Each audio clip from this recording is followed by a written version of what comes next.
มาเมื่อนี้เนาะทุกคนสวมสายจะมาสอนวิธีการเปิดรหัส 2FA เนาะก่อนอื่นเข้าไป Google Chrome เลยเนาะคลิกเข้าไปปุ๊บมันจะขึ้นมาหน้านี้เนาะหลังจากนั้นพิมพ์คำว่า XRTest เนาะขึ้นมาเข้าสู่ระบบเลยแล้ว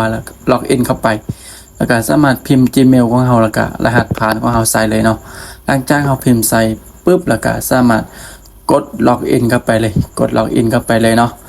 ล็อกอินเข้ามาปุ๊บเนาะมันจะเข้ามาสู่หน้า BXมันจะเข้ามาสู่หน้า XRTest เลยนะเห็นปะหลังจากนั้นให้ทุกคนเข้าโปรไฟล์เห็นปะมันจะมีหูโปรไฟล์เนาะทุกคนสามารถเข้าในโปรไฟล์ได้เนาะคลิกเข้าไปปุ๊บแล้วก็เห็นปะเราสามารถเลื่อนลงมาลุมได้เนาะเลื่อนลงมาปุ๊บหลังจากนั้นเห็นปะ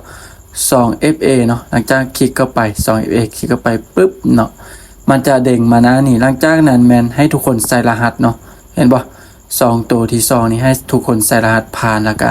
หลังจากใส่รหัสผ่านปุ๊บเนาะแล้วทุกคนมาเห็นบ่มาคัดลอกลิงก์ตัวนี้หลังจากคัดลอกปุ๊บแล้วก็ออกมาหน้านี้หลังจากนั้นก็ทุกคนเข้าไปเพิ่มเนาะเห็นบ่ไม่บวกกันเนาะสามารถเพิ่มไปเลยเนาะกดเพิ่มเนาะหรือว่ากดไม่บวกคลิกเข้าไปปุ๊บเพิ่มเนาะเพิ่มรหัส 2FA ของเราเนาะหลังจากเพิ่มแล้วก็ใส่ Gmail ซื้อบัญชีของเราใส่เข้าไปแล้วก็ใส่ Gmail ของเราเข้าไปเนาะหลังจากเราใส่เป็นที่เรียบร้อยแล้วเนาะเราใส่ครบถ้วนหมดแล้วเนาะหลังจากนั้นก็กดเพิ่มเลยเนาะกดเพิ่มเห็นบ่เราจะได้เพิ่มมา XRTest เนาะสวมสายใส่ซื้อหลังจากนั้นแม่นให้ทุกคนเข้ามานี่เลยเนาะเข้ามาวางแล้วก็สามารถกดส่งเลยเห็นบ่มันจะเขียนว่ากดส่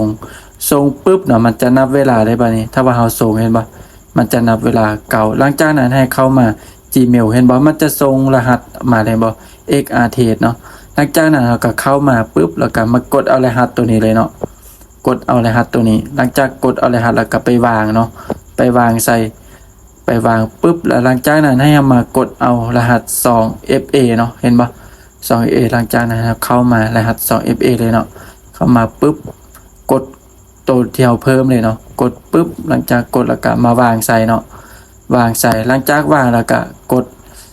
ส่งไปเลยเนาะกดล็อกอินเข้าไปเลยกดปุ๊บหลังจากนั้นก็ถือว่าสำเร็จเนาะในการเปิดรหัส 2FA เพียงเท่านี้เนาะเราก็สามารถเทรดได้เป็นปกติเลยเนาะถือว่าสำเร็จเนาะทุกคนเนาะ